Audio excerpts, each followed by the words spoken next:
Hello tout le monde et bienvenue aujourd'hui pour le premier portrait de jeu qui sera sur Destiny et avec un nouveau décor, je sais pas si vous avez remarqué. Bref, si vous voulez avoir plus de détails pour ce changement, je vous laisse aller voir la vidéo précédente, un nouveau départ, ne vous inquiétez pas, je vous mettrai les liens dans la description. Donc passons à Destiny. Destiny est un jeu vidéo de tir en vue à la première personne, développé par Bungie Studio, édité par Activision, sorti sur PS3, PS4, Xbox 360 et Xbox One le 9 septembre 2014. Bungie et Activision, en partenariat avec Sony, offrent du contenu exclusif sur les consoles PlayStation. Le scénario original du projet situait le joueur dans un univers médiéval. Les accueils tests ayant été mauvais, le scénario fut remanié. Il reste des traces dans le jeu actuel. Bien que futuriste, les joueurs utilisent des épées. Les noms des ennemis aussi font rappeler le thème médiéval, comme la ruche évoque le médiéval fantastique, les cabales et les vex, l'antiquité et la mythologie, et il y a aussi les déchus, la piraterie, etc. etc. Donc l'aspect des armures font aussi référence à tout ce qui est médiéval, antiquité, tout ça, comme notamment les équipements d'Osiris qui s'inspirent, comme le nom l'indique, de l'Égypte antique.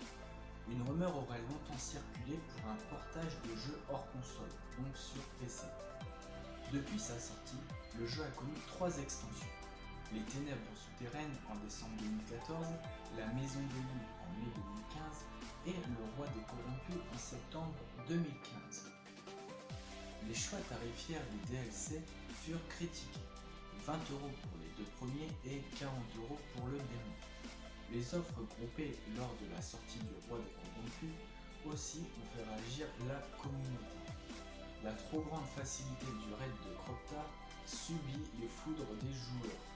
L'annulation du raid du DLC, donc le deuxième, fut aussi très mal perçue par les joueurs malgré l'implantation des modes de jeu dans la prison des vétérans et d'Osiris.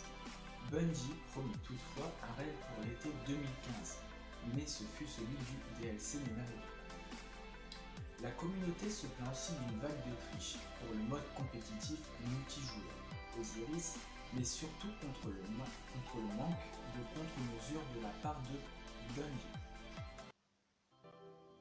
Toutefois, le jeu remporte le prix du meilleur jeu en ligne et de la meilleure bande-son lors des Game Awards 2014.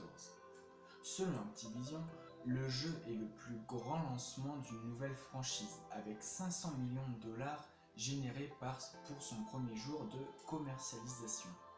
Selon VG Charts, le jeu s'est écoulé à 15,16 millions d'exemplaires dans le monde en septembre 2015, donc 5,42 millions sur la PS4.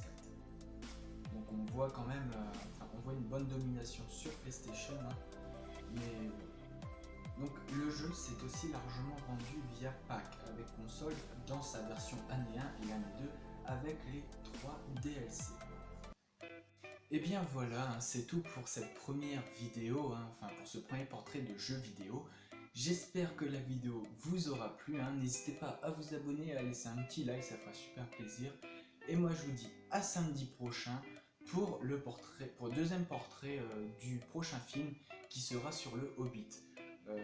Moi je vous laisse le choix pour le prochain jeu, je vous mettrai ça à la fin de la vidéo et je vous dis à la semaine prochaine, ciao tout le monde, portez-vous bien.